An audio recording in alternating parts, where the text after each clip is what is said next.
بسم اللہ الرحمن الرحیم، السلام علیکم۔ امید ہے کہ آپ تمام احباب خیریت سے ہوں گے۔ ناظرین، بہت ہی اہم نیوز آپ کے ساتھ شیئر کریں گے۔ جیسا کہ ناظرین ابھی جو مسئلہ چل رہا ہے چیف جسٹس کا، جب سے اس نے جو ہے قادیانیوں کے حق میں فیصلہ سنایا ہے تو پاکستان کے تمام جو ہیں مسلمان جو ہیں اس بات کو لے کر بہت ہی سنجیدگی دکھا رہی ہیں کہ یہ جو مسئلہ ہے ختم نبوت کا مسئلہ ہے، قاضی فائز عیسیٰ نے جو ہے یہ ایک متنازع فیصلہ سنایا ہے۔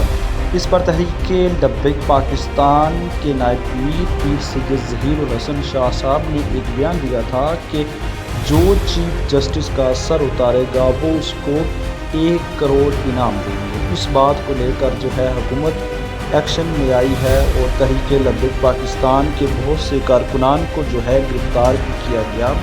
اور تحریک لبیک پاکستان کے امیر علامہ حافظ سعد حسین رضوی نے لاہور مسجد رحمۃ اللہ علیہ سے جمعے کے دن خطاب فرمایا اور انہوں نے اس خطاب میں جو ہے ایک اہم اعلان کیا۔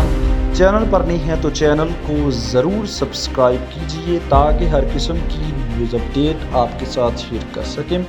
تو ناظرین، آپ کو پتہ چلیں کہ آج علامہ حافظ سعد حسین رضوی نے جو ہے جمعے سے خطاب کرتے ہوئے بات کی کہ ہمارا بچہ جو ہے ختم نبوت پر جو ہے جان نچھاور کرنے کے لیے تیار ہے۔ اگر کوئی یہ سمجھتا ہے کہ 1500 ہمارے کارکنان پر مقدمات درج کر دیے گئے ہیں، 1500 نہیں 15 لاکھ پر بھی جو ہے مقدمات درج کر دیے جائیں تو تب ہی ہم ہیں جو ختم نبوت پر پہرا دیں گے۔ علامہ حافظ سعد حسین رضوی نے ایک اہم اعلان کیا کہ تحریک لبیک پاکستان 14 اگست 2024 کو جو ہے داتا دربار سے اسمبلی ہال تک جو ہے ایک مارچ نکالے گی ختم نبوت کے حوالے سے، اور انہوں نے پیغام دیا کہ پورے پاکستان سے تحریک لبیک پاکستان کے جو ہیں قافلے اس مارچ میں شرکت کریں۔ تو ناظرین، یہ تھی اہم ترین نیوز جو کہ آپ کے ساتھ شیئر کی۔ چینل کو ضرور سبسکرائب کیجئے۔